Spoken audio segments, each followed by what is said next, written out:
Saudações, criaturas! Bem-vindos a mais um dos vídeos sobre sinalização, que eram apenas conteúdos complementares do meu curso, mas agora viraram uma série aqui no canal.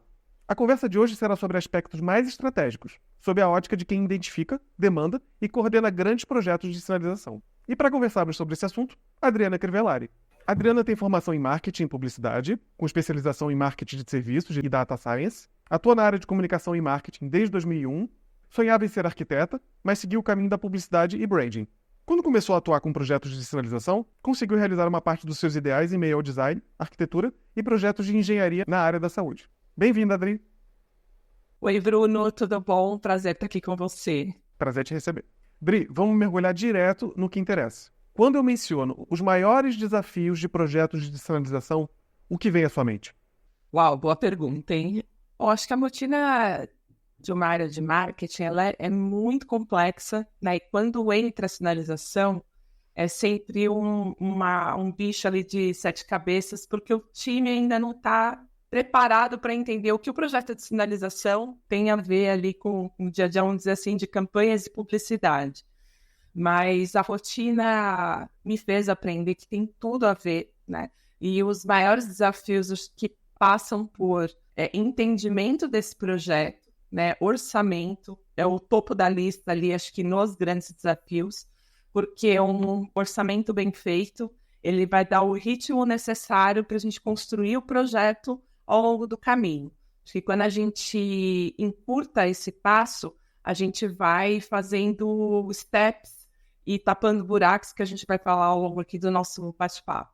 Tem um desafio aí do briefing, vi uma das suas falas aí no canal muito legal sobre como ser cliente, né, de sinalização e como ser um bom fornecedor, acho que faz total sentido. Então, um briefing bem feito, ele não dá respostas, né, o cliente não dá respostas, ele faz as perguntas ideais e a gente aprendeu junto isso, né? Então, a gente teve muitos desafios ali ao longo dos projetos que eu fui tocando com a equipe, um olhar para o nosso público, entender qual é o nosso público, qual é a sensibilidade do público no momento de usar a sinalização, que é um baita desafio.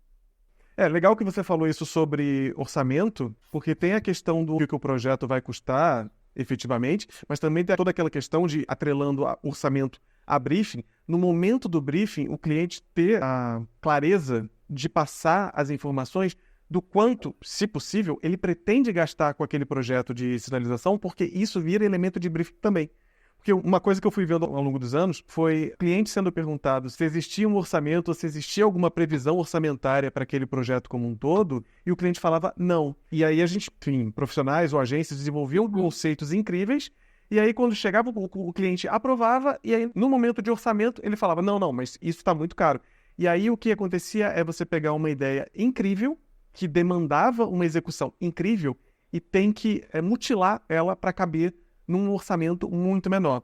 O que não aconteceria se o cliente desde o início tivesse sinalizado que, olha, para essa sessão, para essa parte, para esse momento, a gente tem 200 mil, 300 mil, 400 mil, e é para isso que o projeto tem que ser dimensionado. E aí o profissional criativo consegue, pensando com recursos mais limitados, consegue fazer um conceito muito legal. Sem dúvida.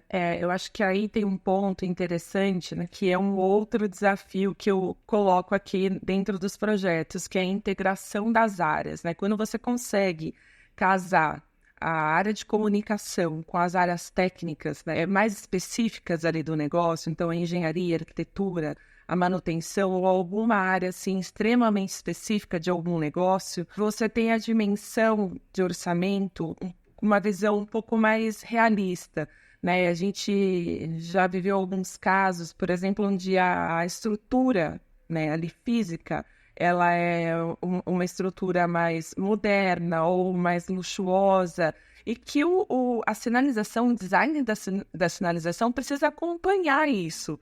Senão você mata o projeto e você mata toda aquela ambientação, né, que foi projetada. Então, e o pós, né, que é a manutenção, porque não faz nenhum sentido você ter um projeto belíssimo, e na hora de fazer a manutenção, os recursos utilizados, eles são inferiores ao que foi projetado. Então, acho que sentar todo mundo, né, olhar para um projeto com carinho aí, porque ele é a longo prazo, e ele faz um sentido enorme quando, por exemplo, a gente teve algumas situações de ser feito a pesquisa NPS, né, para medir ali o índice de satisfação do cliente. E ali você começa a ter um detrator, porque a pessoa começa a se perder, fica irritada, né? Quando alguém senta para escrever para você que não estou conseguindo sair de tal ponto para chegar do ponto A ao ponto B, é porque é muito sério, né?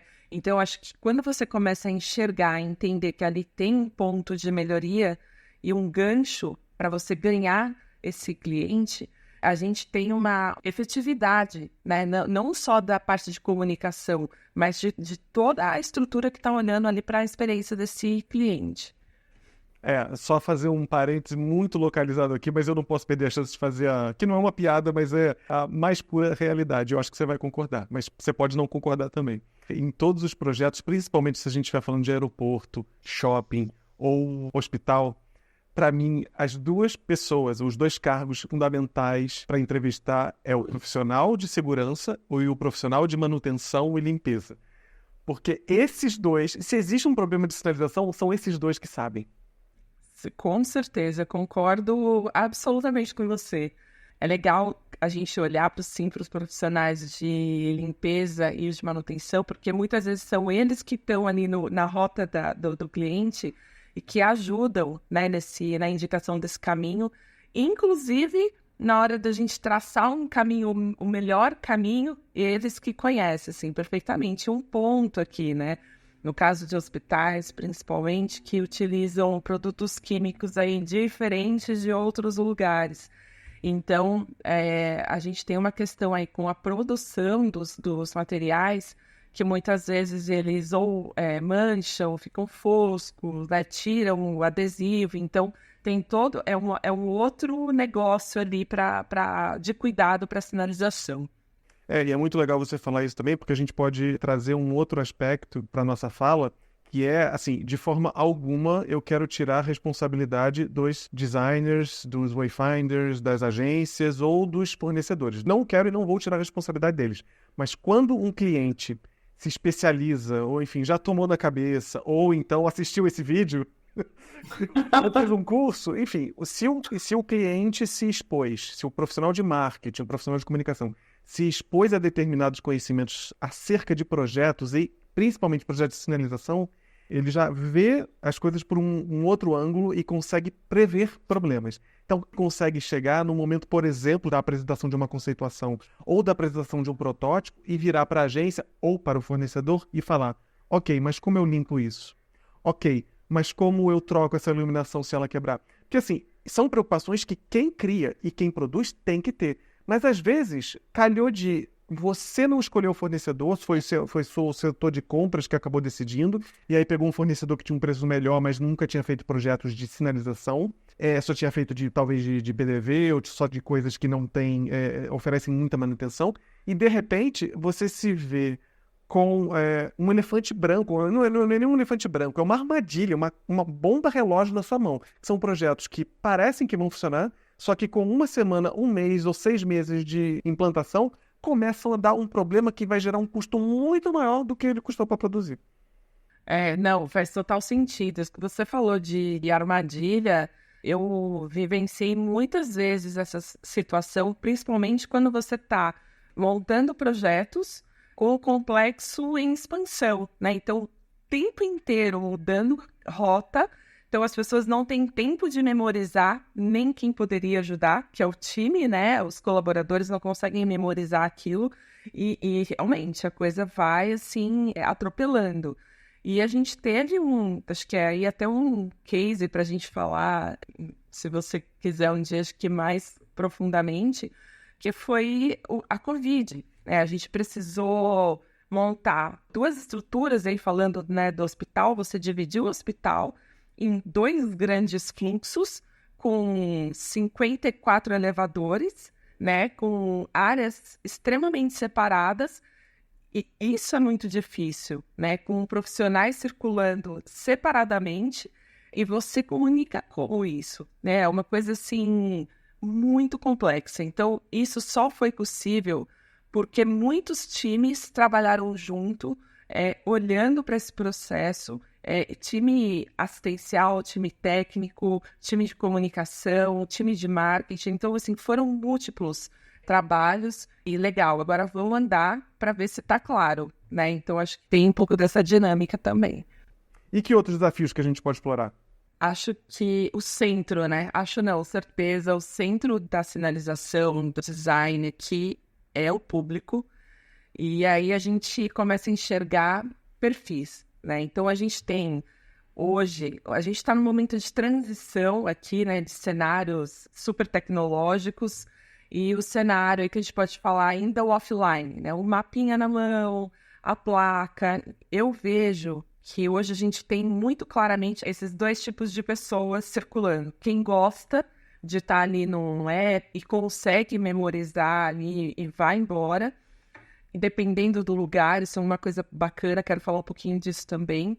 E a gente tem a pessoa que gosta de ser acolhida, né? Que gosta de uma pessoa dar indicação para ela, e entra um lance importante na sinalização, que são os pontos de referência. Né? Como é que você diz para alguém, né, na rua, normalmente, vai até o mercado ali, que você vai ver no fim da avenida, tudo à sua esquerda. Dentro de um complexo, você precisa criar pontos de referência, assim, bem nítidos, para conseguir, né, fazer esse lado do humano também funcionar. Então, ele não é simplesmente só treinar a equipe. O time de design que está olhando para a sinalização precisa também pensar nesses pontos estratégicos, né, para referência. E voltando um pouquinho à questão da tecnologia, quando a gente fala de vários perfis, tem uma história de um paciente, no caso, que foi entrar em contato com um membro da família e ele pegou o controle remoto para fazer a ligação. Tudo isso para dizer que o estado emocional de uma pessoa dentro de um hospital e de uma pessoa no parque, no aeroporto ou no shopping são completamente diferentes. E isso precisa ser visto, né? Isso precisa ser sentido pelo time que está ali no dia a dia, trabalhando, olhando. Então, assim, não é um projeto frio, né? Que a gente olha ali para o gráfico e decide as palavras que a gente vai usar nas placas e as cores. Não se trata disso. A gente tem um emocional ali por trás. É muito legal você ter falado a questão dos pontos de referência, porque cai como uma luva num vídeo que eu acabei de fazer sobre ambientação, que eu falava que é indissociável de projeto de sinalização. Porque a ambientação é justamente o que no espaço gera, muitas vezes, o ponto de referência. Um grande mural, aquela peça memorável, aquela peça que se destaca no ambiente, ou então você realmente converte o espaço, determinados pontos do espaço, em, né, grandes marcos para a pessoa poder se guiar. Agora, é incrível essa história do controle remoto, mas é isso que você falou mesmo. Fazer projetos de sinalização é, primeiramente, olhar para o público, porque é para o público que é feito. E, lembrando, projetos de sinalização são feitos para quem não conhece o espaço. É sempre aquela pessoa que está vindo da primeira, segunda, terceira vez que ainda não domina, porque quem domina já ignora também a sinalização e faz o seu próprio percurso. Mas é muito se voltar para o público e entender. O público no shopping é um comportamento. O público no aeroporto é outro comportamento. O público no hospital é outro comportamento. Sem dúvida. E ali a gente está falando, muitas vezes, a gente está conversando não só com o paciente, né? Tem uma rede de apoio ali, familiar, que entra nesse circuito e que, né, são oscilações ali de sentimentos e sensações. E aí, Bruno, acho que é uma coisa bacana para a gente comentar, que é a questão da iconografia, né? Porque ela vem com um lance, às vezes, muito moderno, e dependendo desse mental, a pessoa não consegue, por exemplo, diferenciar o banheiro feminino do masculino, ou qualquer outra referência que seja feita ali com um design que funcionaria muito bem, por exemplo, num shopping, né? Num shopping legal. Mas tem algumas coisas que a gente também chegou a testar e a gente viu que tinham algumas barreiras de comunicação. Legal. Muito bom isso. Muito bom. Bruno, tem a parte de prazo e expectativas que eu acho legal a gente comentar também, né? Então, quando a gente, né, voltando lá para a área de marketing, a gente tem os cronogramas, então, só para imaginar que tem N projetos acontecendo, mais o projeto de sinalização. Então, normalmente, quando a gente está inaugurando uma ala nova, um espaço novo, ele vem junto com campanha on e off, contratação. Então, assim, tem uma série de coisas ali acontecendo dentro da área de marketing, né, e com o time. E a gente vai acompanhando junto com o fornecedor as entregas. Então, combina a data X de entrega, inauguração X mais 2. Mas, normalmente, a gente tem alguns pontos aí que deixa todo mundo de cabelo em pé e que a gente também aprende aí no dia a dia. Porque tem a equipe de manutenção para entrar, tem o time de segurança do trabalho ali que vai ver se o fio que está segurando ali, a haste que está segurando a placa é realmente segura, se está no local que não está cobrindo, né, alguma câmera de segurança, a higienização do ambiente. Tem uma série de coisas para acontecer e que às vezes a gente é pego de surpresa e perde o prazo, né? Então isso é uma coisa super importante da gente também mensurar direitinho dentro do cronograma para entrega. A questão aí de produção de materiais, tá? Então tem uma expectativa, eu aprovei o projeto essa semana que vem está pronto. Não, muitas vezes eu cobrei essa entrega, mas a gente vai aprendendo que lidar ali com o material, né? Tem o tempo de secagem, que tem a coisa da produção realmente ali, de montar todo o ambiente de sinalização, ele é muito complexo. Eu acho que o sistema todo, e aí eu não estou falando do sistema de sinalização, estou falando do sistema de pessoas envolvidas, ganha muito quando todo mundo senta no início do projeto e coloca em cima da mesa quais são as necessidades e o porquê delas, né? Por que eu estou dizendo isso? Que o cliente chega, vira e fala, eu preciso disso pronto mês que vem. E aí a agência ou não fala e aceita, ou só pensa, ou então fala, que é o cenário melhor. Não, olha, não vai dar, vai atropelar, a gente vai comer etapa e tal. É muito melhor que o cliente exponha para o profissional de criação, o profissional que vai desenvolver a sinalização. Olha, eu preciso disso para essa data. Por quê? Por causa disso. Do outro lado, o profissional ou a agência consegue, né, de uma forma empática, chegar para o cliente e falar, olha, se a gente tentar fazer isso, vai dar muito ruim. Por que você precisa disso? Porque vai ter inauguração, porque eu vou ter a visita não sei o que e tal.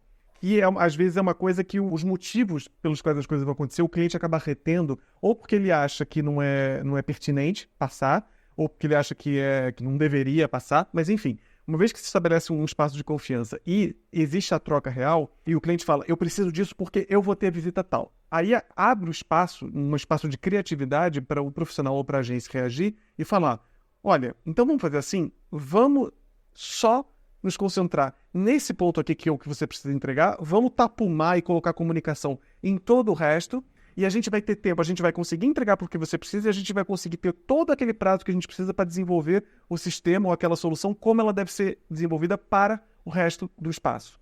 Enfim, isso é só um exemplo porco, rápido, mas é o tipo de coisa que a gente pode negociar para não comer etapa do projeto, porque quando a gente come etapa do projeto, todo mundo perde.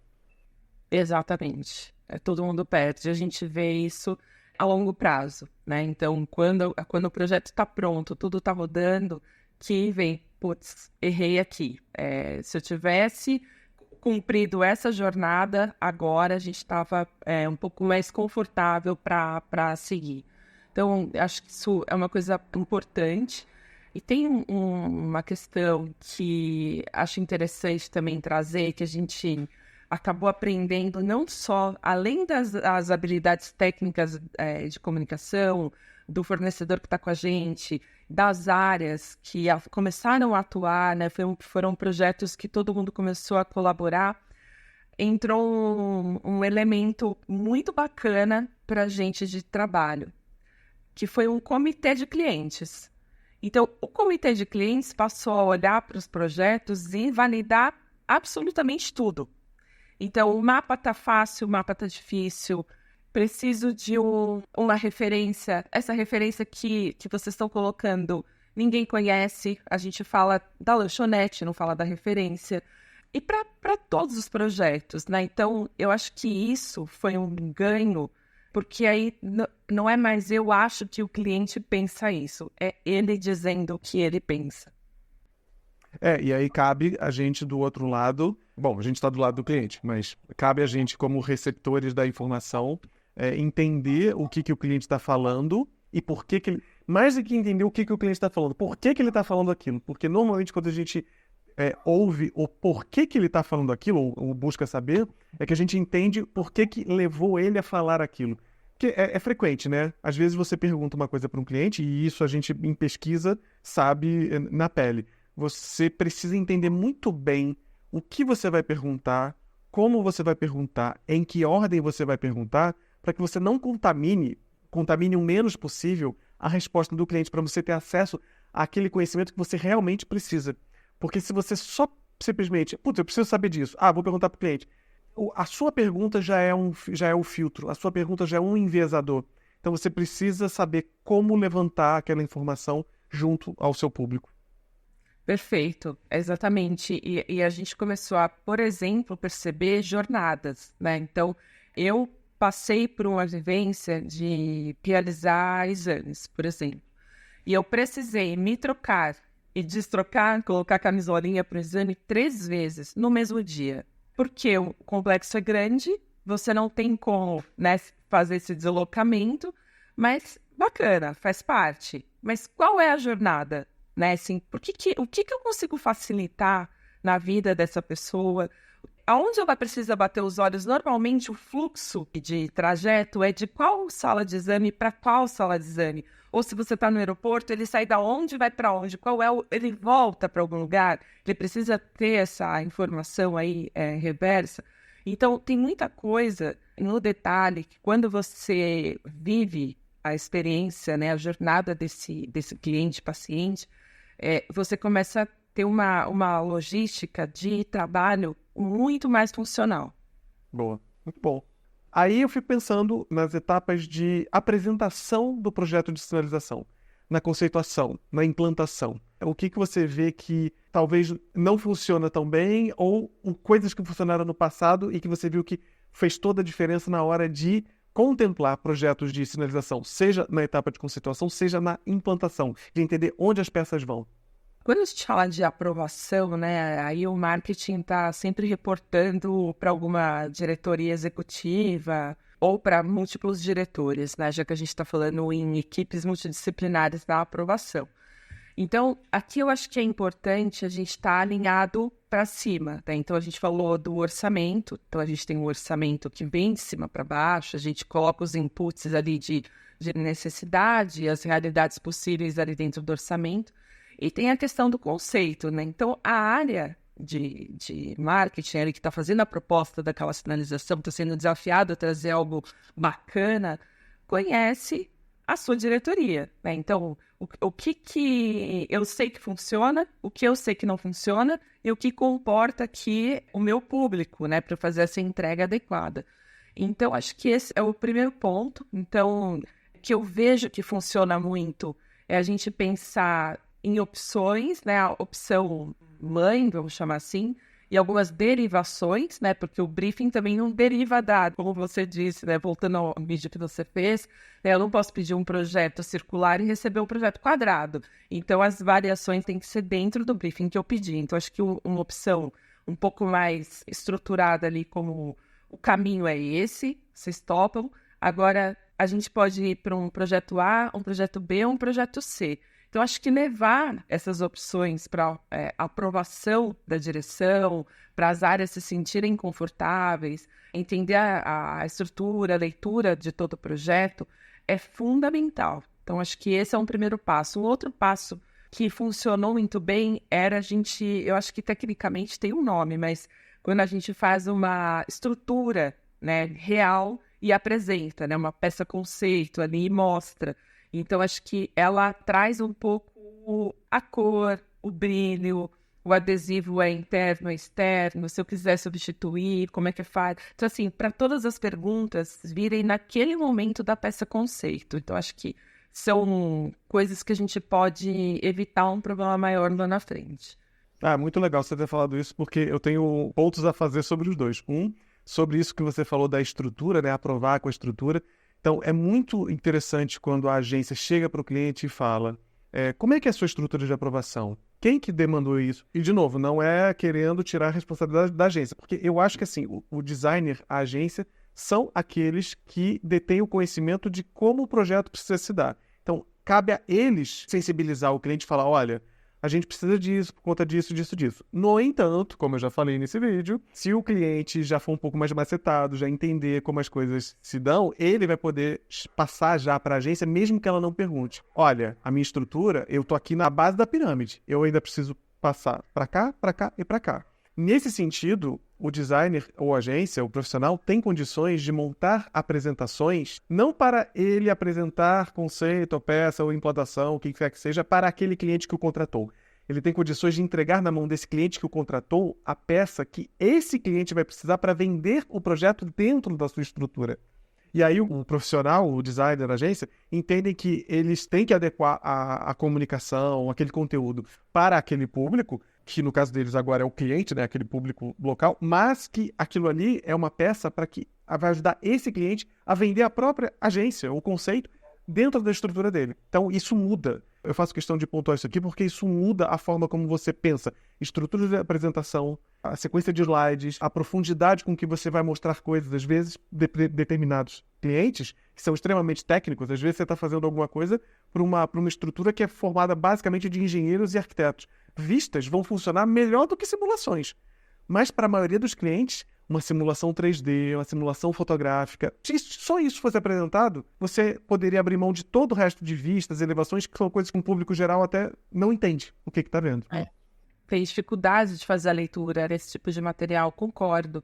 E acho que tem o ser humano, ele é muito visual, né? Assim, em qualquer situação, seja no supermercado, você é de tocar, né? Você é de olhar aquilo, ainda mais quando a gente trabalha com muitas cores, né? Então, acho que quando a gente tem essa questão de conseguir mostrar internamente, olha, o projeto ficou caro, ficou barato, mas é um barato que tá bonito, tá elegante, ele combina com o ambiente, vamos colocar, vamos fotografar, vamos todo mundo olhar. Então, é um caro que combina com toda a estrutura, e o caro e o barato aí também acaba se tornando muito relativo, né? E a questão do design, eu acho que a gente vem aí de muitas experiências legais que a gente vê em algumas situações, que ela acaba sendo a menina dos olhos de tudo que foi feito ali, né? Ela acaba dando o brilho final do projeto, né? Enriquecendo o projeto.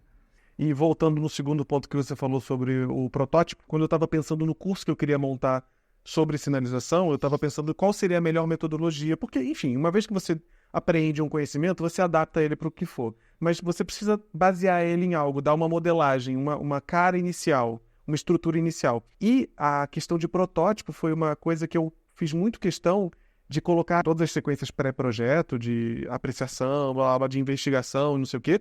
Vem o conceito.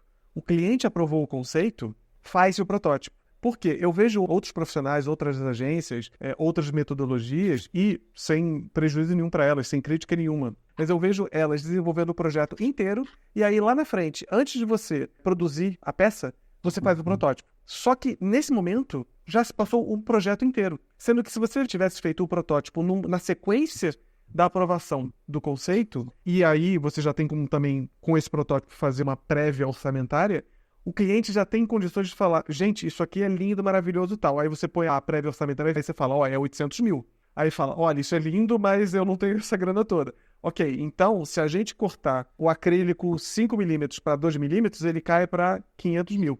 E a gente vai conseguir manter essa aparência aqui. Perfeito. A gente tem, assim, também algumas questões que acho que, para mim, né, foram bem complexas, assim, na questão de sinalização, porque ela entra até um pouco de branding na história. Quando você tem expansão do negócio, né, o negócio deixa de ser aquele inicial e deriva para algumas outras condições. Então, como é que a gente trata a sinalização nessa situação, né? E aí sim entram, né, as situações de branding. Como é que a marca primeiro se comporta, né, para a gente entender se a estrutura de sinalização conversa, se é o mesmo público que está circulando nos complexos são os mesmos. Então, enfim, tem algumas questões, né, que para a gente não cair em armadilha e não tomar decisão sozinho, a gente precisa dar um passo para trás também e entender o posicionamento institucional, né, para a gente tomar essa decisão. E eu falo isso até pegando o gancho da questão do protótipo, porque foi por conta de protótipos que, quando a gente entendeu outras estruturas, que a gente deu um passo, falou, não tem muito a ver isso aqui.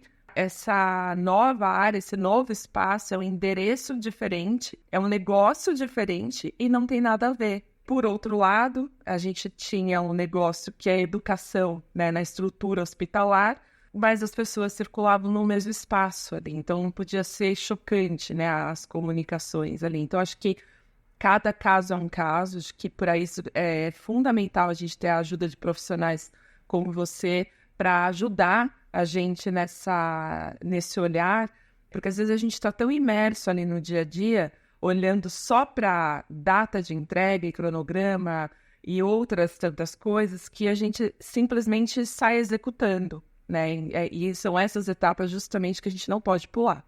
E é fundamental que os profissionais de design, profissionais de criação, de comunicação, enfim, profissionais que desenvolvem projetos, entendam que eles precisam demandar as informações dos clientes. Os clientes, como você acabou de falar, estão enterrados no negócio deles, preocupados com as coisas que eles têm que estar preocupados no dia a dia, e eles não têm necessariamente o vocabulário que, por exemplo, você hoje tem, essa biblioteca de conhecimento que hoje você tem, para se atentar a determinadas questões. Se os profissionais que desenvolvem projetos chegam para os clientes e perguntam qual é, principalmente projetos de sinalização, né? Vamos tangibilizar aqui. Projetos que se pretendem uma duração de 5 anos, 10 anos, 15 anos, 20 anos. Depende da marca, depende do negócio, depende de tudo, de um monte de coisa. Precisa haver uma imersão de business, uma imersão de negócio para entender, ok, eu estou projetando esse sistema para esse espaço hoje, mas qual é a sua perspectiva para daqui a 5 anos? É esse espaço continuar no mesmo tamanho? É esse espaço ampliar? Ele pode acontecer isso porque essas informações vão moldar o conceito. Porque se o designer está pensando, beleza, eu estou fazendo essa sinalização para esse espaço é imutável, não tem como crescer, porque, enfim, acabou o quarteirão, o cliente falou que não vai comprar o próximo quarteirão, whatever. Eu tenho isso como condição imutável, maravilha, é menos uma variável para mim, vou poder fatorar isso na minha conceituação. Ele vai desenvolver, então, uma resposta para aquela pergunta que ele formatou.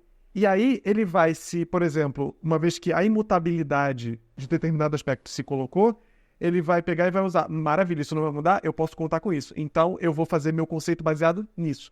De repente, passa 3 anos e aí o negócio, vou ampliar para lá. Então, mas você falou que não ia ampliar para lá, né?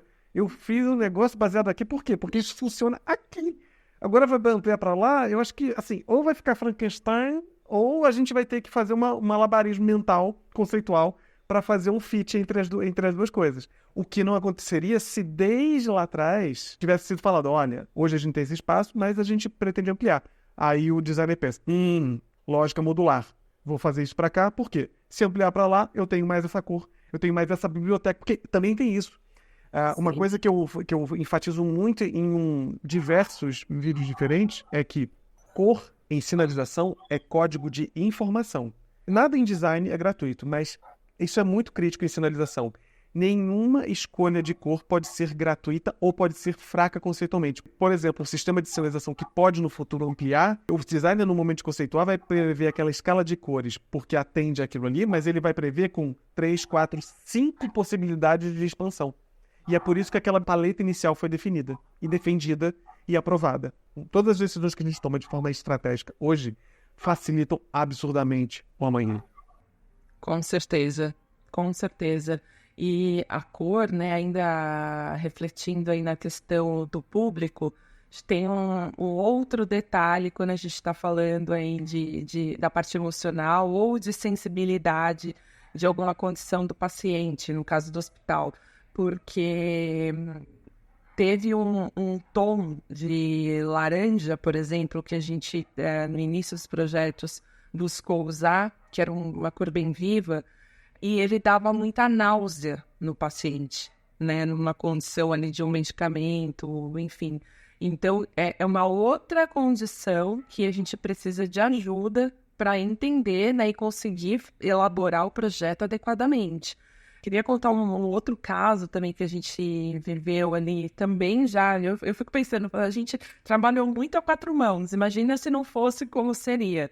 Mas, por exemplo, tinha uma mudança de localização de retirada de exames. Então, ela ficava no subsolo, então a pessoa chegava, estacionava, descia, andava, né, alguns blocos, retirava o exame e ia embora. Isso muito lá atrás, antes da digitalização dos exames e tal. E isso, a balança, né, foi subindo, as pessoas hoje são muito mais digitais, mas ainda a gente tem né, que eu falei no começo, aquelas pessoas que preferem o físico. E aí, nessa mudança, estava se cogitando colocar para o térreo, mas né, se a gente pensar num grande quadrado, a entrada na parte frontal, ainda a retirada era lá no final desse quadrado. Então, ele ia continuar demandando estacionamento, deslocamento, possivelmente se perder, né? Voltar, sair, pagar, enfim, completamente desnecessário. Então, a opção aí ia ser uma sinalização muito mais fácil. E aí, quando eu falo assim, não é só a sinalização, né? É possível. Questão de segurança, de estacionamento. A pessoa ela pode só parar o carro, o famoso 5 minutinhos, descer, pegar e ir embora? Pode.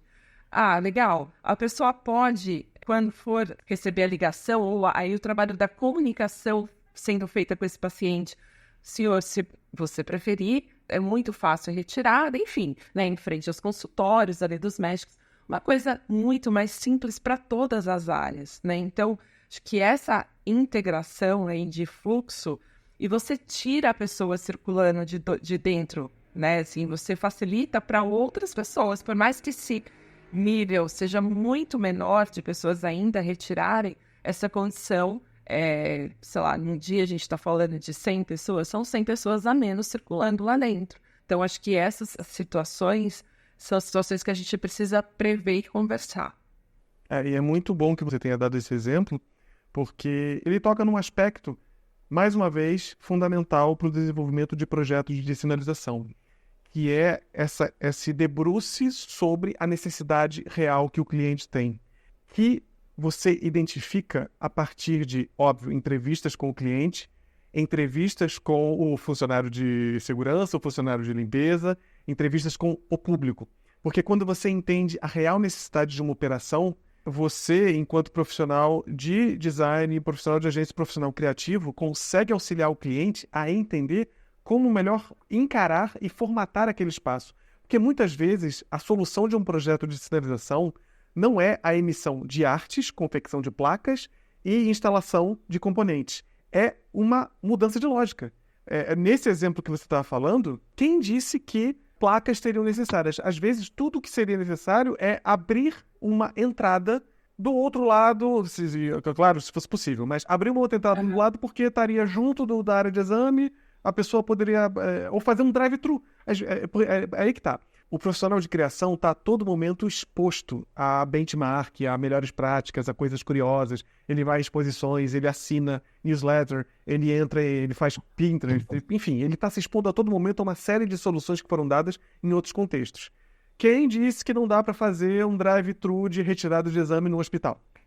Às vezes dá. E é uma coisa que talvez o cliente, que está com a cabeça enterrada lá nos problemas dele, não vai conseguir chegar nessa ideia.